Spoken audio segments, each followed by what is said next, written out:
I finally got to see Wonder Woman 1984. Finally.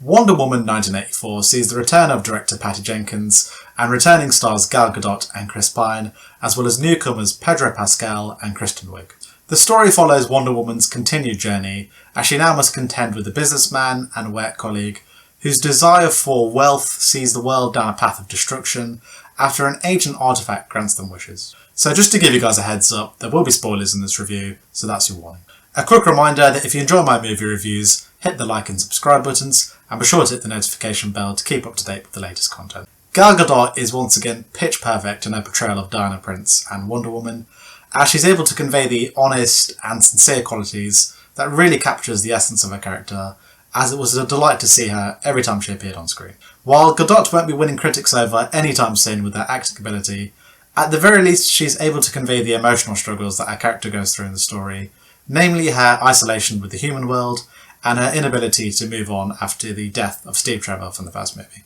Pedro Pascal chews up the scenery as villain Max Lord, as his villain could easily appear in a movie that was set in the 80s, with his character often delivering grand monologues about success, as well as his character being powerful in more ways than one. Kristen Wiig also provides solid support as the movie's secondary villain, Barbara Minerva/Cheetah. And to Wiig's credit, she does the best she can with the material she's given, as despite the awkward, shy stereotypes that come out of her character, she's able to give a subdued, calm performance, despite the often campy and cringy aspects of her character. Now, despite the negative reviews that have come from critics and audiences for this film, one thing I will say is that Patty Jenkins still has a huge passion for this character, and it definitely comes across on screen, as I really appreciate how the sequel became more of a character study for Diana Prince and Wonder Woman, as opposed to a full blown out, over the top action sequel that most would expect from a franchise of this type. While the first movie had the benefit of placing Wonder Woman in the battlefields of World War I, which in and of itself creates a level of tension for the audience,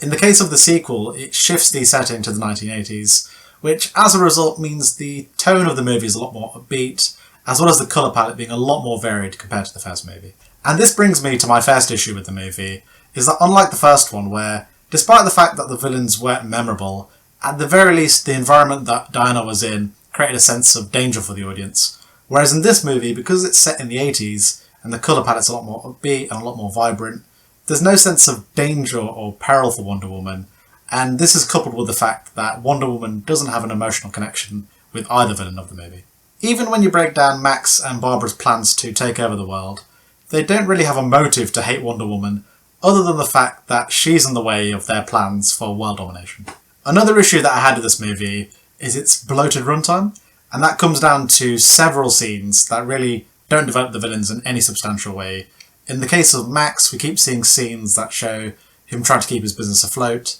and in the case of Barbara, we see several scenes that show her awkward, shy personality, but at the end of the day, it doesn't develop these villains in any substantial way for the audience. While I appreciate that Patty Jenkins went for a more character-driven approach for the sequel, it still would have been nice if this movie had more action scenes. At the beginning of the film, we see Wonder Woman kicking butt in a shopping mall, but after that, there's a prolonged sequence of time where we don't see the character in action.